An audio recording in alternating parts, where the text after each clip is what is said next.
The Yankees went through day 2, the final day of the MLB draft, selecting rounds from 4 to 20, and in those rounds, they selected left-handed pitcher Pico Cone in the 4th round out of Mississippi State.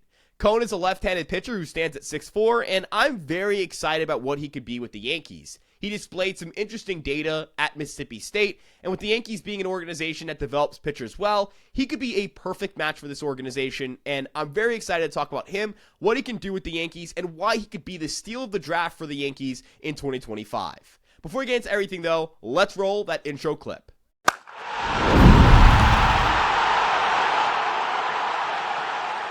But let's talk first about what Cone does well and what he brings to the table already as a pitcher. Pitching at Mississippi State, Cone has a really good swing and miss fastball that sits at around 92 miles per hour, but the deceptive crossbody delivery he has allows it to generate a lot of swings and misses at the top of the zone and also get chases out of zone when he throws it above the strike zone. You'll see some very ugly swings and misses on that heater, and I overall think it's a very effective pitch and one that the Yankees should be very excited about.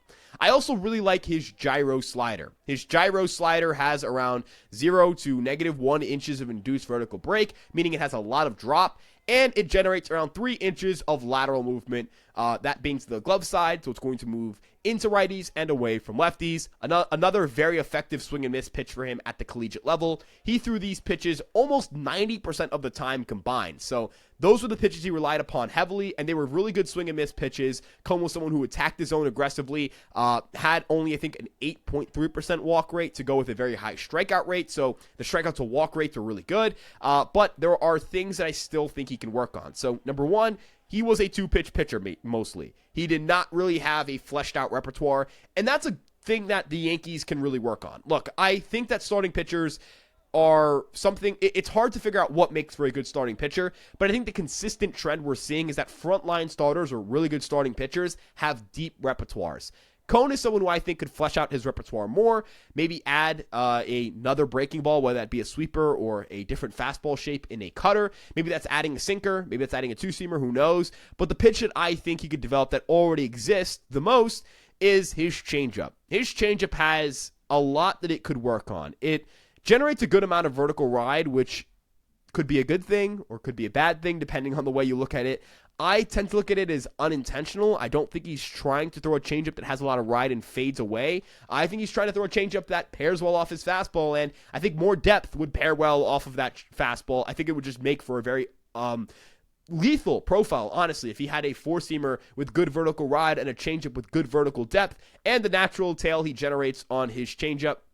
I think that we could be looking at a pitcher who, if he has a good changeup, is automatically like a top 10, top 15 prospect in the Yankee organization. Those three pitches would make him very complete. He would just have to figure out how to add some tertiary or, some other pitches he could kind of show off and, manipulate the shapes of to keep hitters honest. But those three pitches would be the foundational pitches needed to be a successful left-handed pitcher at the big league level. So that changeup is a pitch the Yankees have, in my opinion, a lot to work with, but they also have a lot that they can do to help that pitch and a good track record with left-handed changeups. You think of Carlos Rodon, Nestor Cortez, and Ryan Yarbrough as all pitchers who have developed their changeups in recent years, so the Yankees have done a really good job with left-handed changeups, and I think that Cone is someone whose changeup could get that much better. So off the bat, I think that one of the biggest flaws in his game match one of the organization's biggest strengths. Next, when we talk about something that I don't think is organization specific, but is still something I think he would benefit from working on or improving upon, it's his fastball velocity. He is 6'4". He is someone who has good weight, like he's 200 pounds. He's not like, oh, he needs major league conditioning, but he is strong. So that's a really healthy weight range to be in. And if you look at him, he looks he looks built. He looks strong. He's someone who can generate some more power probably than he actually does. I'm not saying it's going to be 96, 97, but if it's 93, 94 instead of 91, 93, that's a notable difference, and that might help his vertical movement. That might play up that vertical movement a little more. If we see him throw a little bit harder, that's going to help an already impressive fastball generate even more swings and misses. Something I like to point out with the Yankees as well is that they've seemingly done a good job with four-seam shapes or four-seam grips. They've figured out ways to optimize four-seamers more, so is Cone someone who maybe could develop a more effective four-seam fastball shape? that's also on the table as well. Again, I think the thing that fuels his four-seam fastball is he gets good vertical movement and has deceptive release point data. So those are the two things that work in his favor, but I would say the release point data is more important than the vertical movement in terms of why he generates swings and misses on a 92-mile-per-hour fastball. So again, I really do like what the Yankees can do with that four-seamer. I like what they can do both from a velocity and a shape standpoint. And I like the motion that he has a lot. I like the crossbody motion. I like how deceptive it is. I think it'll play well for his repertoire. The final thing I'm going to throw out here that could help him is developing a reliable fourth pitch. His curveball could be that fourth pitch for him. It could be adding a new shape and just having the curveball be a show-me pitch and having something in between that can help. Maybe it's a cutter. Maybe it's a sweeper. He has a very wide release point. It's not out of the cards for him to throw a pretty effective sweeper, although I haven't seen much suggest that he can spin the ball effectively away from lefties and into righties, usually spinning the ball better into lefties and away from righties. So that is notable here. But the cutter is a pitch that I think the Yankees have, again, shown that they like a lot. They like cutters. They like sweepers. So I wouldn't be stunned if one of these two pitches were in Cone's repertoire by the time we see him pitch again in 2026. That's the other thing. The Yankees shut down their pitchers for the rest of the summer. They have them go into Tampa, go through pitch instructs, work on stuff, get better, and then show up and show into 2020, the following season, which in Cone's case would be 2026, with revamped repertoires, faster fastball velocities, just better stuff. It's something the Yankees have done very well under Sam Breen and Matt Blake, and it's a change that I think has been very effective for the organization. Cone is also someone who I think, again, he kind of strikes me as someone who would do really well under professional instruction.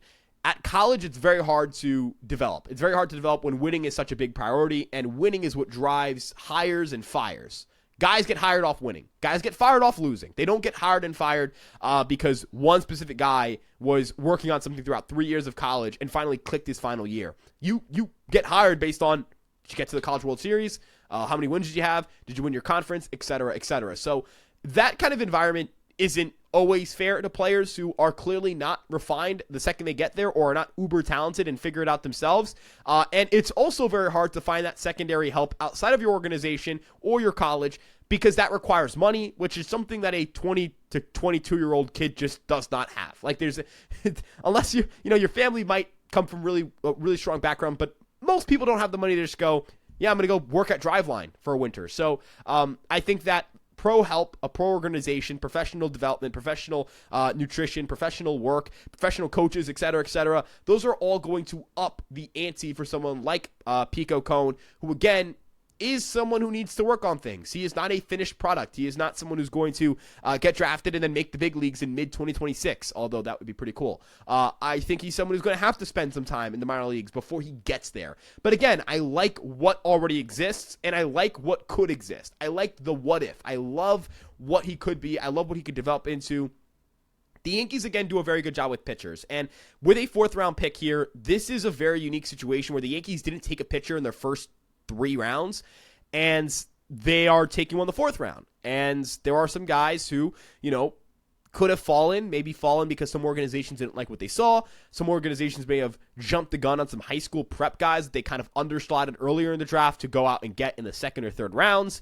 Cone is someone who I think has a lot of supporters in the data world, and also some people who believe there is upside there and believe that there was the ability to go in the 1st round depending on how his collegiate season went.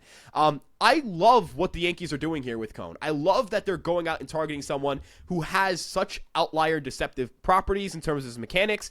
And I'll be honest, the first person I thought of when I saw his delivery was Sean Manaea, someone who I have pounded the table for the Yankees to acquire for years, ended up going to the Mets, has had a very successful career so far at the New York Mets, has become a really strong number 2 starter. And while Cone has some, pretty significant differences, number one being that Manaea at this point in his career has a much lower arm angle than Cone does, I'm comparing Sean Manaea, the Oakland Athletic, kind of the first stages of his major league career, to Pico Cone. And I think that that's the comparison I think of. Very, very similar in terms of tall guys, big frames, strong dudes, didn't throw very hard. Manaea sat around 92. Cone sits around 92. The differences are in fastball shape. Cone has more vertical movement on his fastball than Manaea ever really has. Manaea is not someone who has ever really generated elite vertical movement, even relative to his arm slot. But both of them were guys who pronate very well. Changeups, fastball at tail, gyro slider. Also, we'll note that Manaea didn't really have a prominent curveball in his pro career, or really in any stage of his major league career. So that is of note. That is a pretty significant difference as well, whereas Cone does have a curveball. But the foundation of fastball, slider, changeup being kind of the three pitches you would group as the main pitches in this repertoire, that existed for Sean Manaea back then too. And what has allowed Sean Manaea to get better is, number one, the advent of more modern pitching technology, going to better organizations, going from Oakland to the New York Mets with David Stearns. But I'd say the most important thing is the fleshing out of his repertoire. He now has 3 different fastball shapes, 2 slider shapes, and a changeup.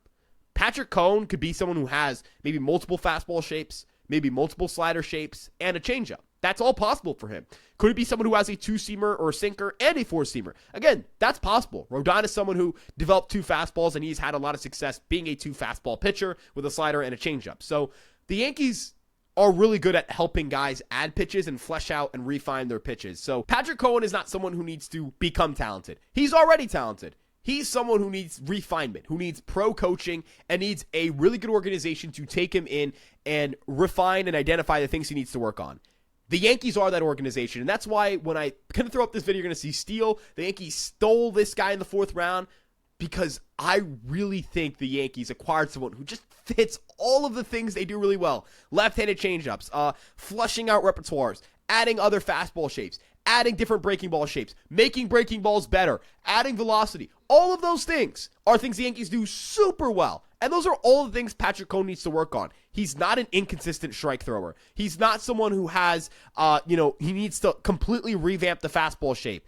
The changes he needs to make are changes that are attainable for a very good organization to make for any pro pitcher. It's secondaries. It's refining this, refining that. Maybe making some mechanical alterations. I'm very excited to see how the Yankees handle Pico Cone and how they handle his development. But if you enjoyed today's video, if you enjoyed today's breakdown, make sure you guys like, comment, subscribe. Let us know in the comment section below what you think of Pico Cone. If you enjoyed this breakdown, if you learned anything new today, again, we'd really appreciate all of that. And of course, check out Fireside Yankees on all your favorite social media platforms: Instagram, TikTok, Twitter, Facebook, and of course this YouTube page. Finally, check out EmpireSportsMedia.com.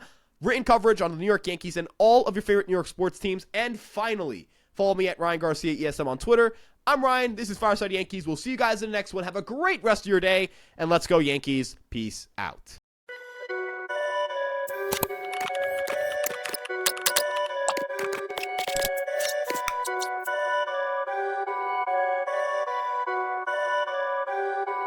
Perfect.